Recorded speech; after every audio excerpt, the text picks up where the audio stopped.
አብርሃም ራሱ ማመን ስላቃተው ነው እንጂ የሄርሜላ አጋች ማን እንደሆነ ያውቃል። ሰላም ጤና ይስጥልኝ፣ እንዴት ናችሁ? ለዚህ ቻናል አዲስ ከሆናችሁ ሰብስክራይብ በማድረግ ቤተሰቦቼ እንድትሆኑ ጋብዛለሁ። ቪዲዮ ላይክ በማድረግ ጀምሩት። እንዲሁም ቪዲዮ ማየታችሁ ተጨርሱ የእናንተን ሀሳብ አስተያየት ኮሜንት ላይ አስቀምጡልኝ።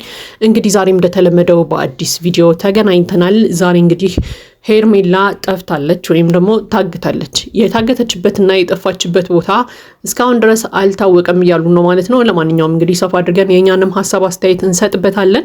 እንግዲህ ሁልጊዜ ያው የእነ አብርሃም ህይወት ሴራ አይጠፋውም ማለት ነው። ዛሬም እንግዲህ በአዲስ ነገር ተከስቷል። ያ እውነት ለመናገር አብርሃም ባለፈውም በጣም ኃይለኛ ጭንቀት ውስጥ ነኝ፣ እረፍት የለኝም ምናምን እያለ ሰምተነው ነበርና ይህንን 3-4 ዓመት በቃ በጣም እየተወጣጠርኩ ነው ያለሁት በጭንቀት ምንም እረፍት የለኝም፣ አንዱን ነገር ጨረስኩ ስለ አንድ ነገር ይፈጠራል፣ አንድ ነገር ጨረስኩ ስለ አንድ ነገር ይፈጠራል እያለ እንግዲህ ለወንድሙ ሲነግረው ሰምተን ነበረ ባለፈው። እንግዲህ ከጭንቀቱ ሳያገግም ደግሞ ሌላ ጭንቀት ተፈጥሮለታል ማለት ነው። እሱ ምንድነው? ሄርሜላ ጠፍታለች። እንግዲህ ሄርሜላ መጥፋቷን አስመልክቶ አብርሃም እና የሄርሜላ ወንድም ሆነው እንግዲህ ዳኒን አግኝተውት ነበረ። ያው ዳኒ ነው የተጠረጠረው፣ የመጀመሪያ ተጠርጣሪ ማለት ነው። እንግዲህ ዳኒ እየማለ ሁላ እኔ ሄርሜላን አላየሁም፣ ከእናንተ ህይወት ከወጣሁም ቆይቻለሁ፣ የራሴን ህይወት እየኖርኩ ነው። በፊት ሄርሜላን የምንጣላት ወይም ከሄርሜላ ጋር የምንጋጨው ሩታ ጎን ስለነበርን ነው። አሁን ግን ሩታ ከህይወቴ ውጡልኝ ራሴ እኖራለሁ ስላለችን ከሩታ ህይወት ወጥተን ሄደናልና የራሴን ኑሮ እየኖርኩ ነው፣ ከሄርሜላ ጋር የሚያጋጨኝ ነገር የለም እያለ እንግዲህ ሲመልስ ሰምተነዋል ማለት ነው። እንግዲህ እና አብርሃም ውጥር አድርገው ይዘውት ነበረ ዳኒን ማለት ነው። እና እንግዲህ አብርሃምም እጅግ በጣም ሲለምነው አይተናል። አስከፍቼ ከሆነ ይቅርታ አድርግልኝ፣ በቃ ሄርሜላን መልስልኝ፣ እኔ ሄርሜላን በጣም ነው የምወዳት ምናምን እያለ እንግዲህ ሰምተነዋል ማለት ነው። አብርሃምን እጅግ በጣም ተጨናንቆ ነበር እውነት ለመናገር። ከነበረበት ጭንቀት ሳይወጣ እንግዲህ ሌላ ጭንቀት አጋጥሞታል ማለት ነው። ነገር ግን አብርሃም ዳኒ ጋር ሄርሜላን ፍለጋ ከመሄዳቸው በፊት ሌላ ሰው ጋር መሄድ አይጠበቅባቸውም ነበሩ የሚለው የኔ ትልቁ ጥያቄ ነው። ምክንያቱም በዚህ ሰዓት ከነ ዳኒ የበለጠ ጠላት አላት ሄርሜላ። አብርሃም እንደውም በቃ ከአንተና ከሜሪ ውጪ ሌላ ጠላት የላትም ሲለው ሰምተናል ማለት ነው። ምን ማለት ነው? ከኤፍሬም የበለጠ ጠላት የላትም ሄርሜላ እውነት ለመናገር ማለት ነው። ምክንያቱም ታስታውሱ ከሆነ ባለፈው ከአብርሃም ህይወት ውጪ ሩታ ነች ለአብርሃም የምትገባው እያለ እንግዲህ ብዙ ነገር ሲናገራት ምናምን ሰምተናል። ከዛ በመቀጠል ደግሞ ይቅርታ አድርጊልኝ ብሎ በይቅርታ መልክ ሄደ።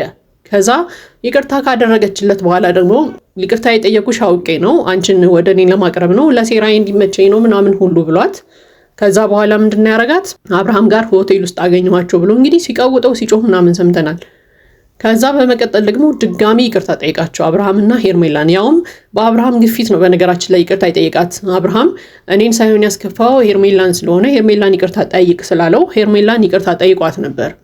ከዛ ምንድነው የተከሰተው?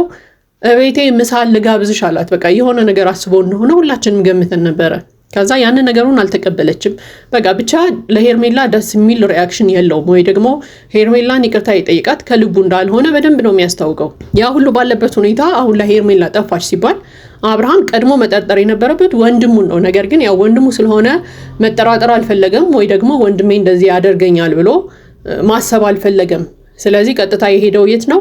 ዳኒ ጋር። ዳኒን አንተና ሜሪ ናችሁ ያገታችኋት፣ ስለዚህ ሄርሜላኑ ለድ እያለው ነው ማለት ነው። እንግዲህ ዳኒ ዛሬ የእውነቱን ይመስለኛል። ምክንያቱም በቃ በደንብ አዝኖለት ሁላ እየማለ ሁላ ሲያስረዳው ነበረ። በቃ እንደዚህ ተጨንቀት አያየሁኝ እኔ ዝም አልልህም እኔ ጋር ብትሆን፣ ነገር ግን ሄርሜላ እኔ ጋር የለችም እያለው ነበር። ስለዚህ በዚህ ሰዓት የሄርሜላ አጋች ሊሆን የሚችለው ኤፍሬም ነው። በቃ ከኤፍሬም ውጪ ማንም ሰው ሊያግታት አይችልም። እንግዲህ የሄርሜላ መታገት ውስጥ የሩታ እጅ ይኖርበት አይኖርበት አናውቅም፣ በጊዜ ሂደት የምናየው ነው የሚሆነው። ነገር ግን ሰሞኑን ያው ኤፍሬምና ሩታ አንድ ላይ እየሰሩ እንደሆነ ሁላችንም እናውቃለን፣ እንጠራጠራለን። ነገር ግን እዚህ መታገት ውስጥ ደግሞ የሩታ እጅ ያለበት የለበትም የሚለውን በጊዜ ሂደት ነው የምናየው ማለት ነው። ነገር ግን የሩታ እጅ ኑሮበት ካገተቻት ምንም ጥቅም የለውም፣ የምትጠቀመው ነገር የለም ሩታ እውነት ለመናገር የባሰ ከአብርሃም ጋር ያላትን ክፍተት ታሰፋለች፣ ጥላቸዋን ታሰፋለች እንጂ የምትጠቀመው ነገር የላትም ሄርሜላን ስላገተች። ኤፍሬምም እንደዚሁ ሄርሜላን ስላገታት የአብርሃምና የሄርሜላን ግንኙነት አያቆሙ።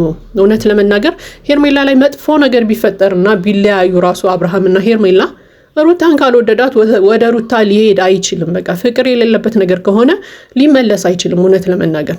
ለማንኛውም ግን አብርሃም በቅድሚያ መጠርጠር የነበረበት፣ በቅድሚያ ማግኘትና መጠየቅ የነበረበት ኤፍሬምን ነበር።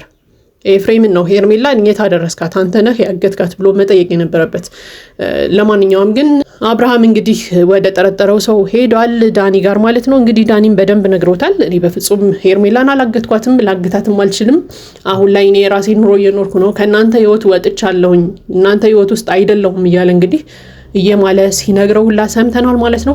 እንግዲህ በዚሁ ከቀጠሉና እነ ዳኒ ከእነ ሩታ ህይወት ከወጡ በጣም ጥሩ ነው። ነገር ግን ደግሞ አሁንም ሴራው የነሱ ከሆነና እውነትም ሄርሜላን ያገቷት እነሱ ከሆኑ ዳኒ እየዋሸ እየማለ አውርቶ ከሆነ ደግሞ እንግዲህ በጣም ከባድ ነገር ነው ሊፈጠር የሚችለው ማለት ነው። ለማንኛውም ግን የኔ ሀሳብ የአብዛኛውም ሰው ሀሳብ በዚህ ጊዜ በዚህ ሰዓት ለሄርሜላ ጠላትነት ከኤፍሬም ውጭ የቀረበ ሰው አለ ብዬ አላምንም። ምክንያቱም በቃ ሄርሜላን ብዙ ነገር እንደሚያደርጋት ሲናገር ነበረ፣ ብዙ ነገሮችን ሲያወራ ስለነበረ ማለት ነው። ስለዚህ በዚህ ሰዓት መጠርጠርም ካለበት የሚጠረጠረው መጠየቅም ካለበት የሚጠረጠረው ኤፍሬም ነው ብዬ አምናለሁ እኔ እንደግል ማለት ነው። ከዛ ደግሞ ኤፍሬም ሆኖ ከተገኘና አብርሃም ይሄንን ነገር ካወቀ የኤፍሬምና የአብርሃም ግንኙነት ምንድነው የሚሆነው? ይሄ ደግሞ ትልቅ ብጥብጥ እንደሚያመጣ እርግጠኛ ነኝ። ምክንያቱም እስከዛሬ ድረስ በቃ ቢጣሉ ሩታ ከዛ ሄርሜላ ከፍ ብሎ በጣም ወደ ቤተሰብ አልሄደም ጸባቸው። አሁን ግን የእነዚህ ሰዎች ህይወት ወደ ቤተሰብ እየገባ ነው። በቃ አሁን ኤፍሬም ሄርሜላን እንዳገታት አብርሃም ካወቀ አለቀ፣ ድብልቅልቁ ነው የሚወጣው። ጸባቸው በቤተሰብ ደረጃ ሄደ ማለት ነው። ነገሮችን ቶሎ ቋጭተው ሰላም ቢፈጥሩ መልካም ነበር። ነገር ግን ይኸው ሴራን እየወለደ እዚህ ደርሷል ማለት ነው። አሁን ጭራሽ በቤተሰብ ሊሆን ነው ጸቡ ማለት ነው። እና እጅግ በጣም የሚያስጠላ ህይወት ነው ያላቸው። እውነት ለመናገር በዚች ምድር ላይ እንግዲህ በዚህ ልክ ጣጣ ያለበት ህዝብ አለ ብዬ አላምንም። ማለት ሰው ሊፈተን ይችላል፣ መከራዎች ሊገጥሙት ይችላሉ፣ የሆኑ ፈተናዎች ሊደራረቡበት ይችላሉ። ነገር ግን በዚህ ልክ ግን ፈተና ያለው ሰው አለ ብዬ አላምንም እኔ እንደግል ማለት ነው። እና በጣም እየበዛ ነው የነዚህ ሰዎች ነገር። ቶሎ ቢቋጩት ነገሩን የተሻለ ነው ብዬ አምናለሁ። ምክንያቱም ከዚህም በላይ ያው ወንድማማቾቹ መጥፎ የሆነ ነገር ውስጥ እንዳይገቡ የሚል ሀሳብ አለኝ። ለማንኛውም እንግዲህ ያው ሁሉንም ነገር ፈጣሪ እንዲያስተካክልላቸው የሁላችንም ምኞት ነው ማለት ነው። ነገር ግን ለሄርሜላ መጥፋትና መታገት ከነዳኒ በላይ አንደኛ ቁጥር 1 ተጠርጣሪ ኤፍሬም ነው የሚል ሀሳብ አለኝ። እንግዲህ እናንተን ሀሳብ አስተያየት ደግሞ ኮሜንት ላይ አስቀምጡልኝ። ለዚህ ቻናል አዲስ ከሆናችሁ ሰብስክራይብ በማድረግ ቤተሰቦቼ እንድትሆኑ ጋብዛለሁ። ቪዲዮ ላይክ በማድረግ አበረታቱን። መልካም ጊዜ ይሁንላችሁ።